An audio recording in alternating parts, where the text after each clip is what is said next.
వెదజల్లే మొక్కగానే ఎంతో మందికి తెలుసు. కానీ దీనివల్ల కలిగే ప్రయోజనాలు ఎవరికీ అంతగా తెలీదు. ఇప్పుడు మర్వంలో ఉండే ఆరోగ్య ప్రయోజనాలు తెలుసుకుందాం. ఈ మొక్కలో iron, calcium, vitamin A, vitamin సిలు సమృద్ధిగా ఉంటాయి. స్నానం చేసే నీటిలో మర్వం ఆకులను వేసుకొని స్నానం చేస్తే శరీరం నుండి వచ్చే దుర్వాసన పోయి ఫ్రెష్గా అవుతారు. మర్వం వాసన చూసినా తలలో పెట్టుకున్న ఆరోగ్యానికి మంచిది అని ఎంతోమంది నిపుణులు చెబుతున్నారు.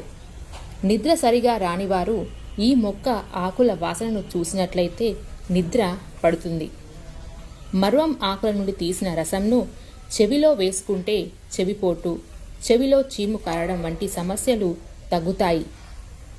ఈ మొక్కను ఇంటిలో పెంచుకోవడం వలన గాలిని శుద్ధి చేయడమే కాకుండా గాలిలో ఆక్సిజన్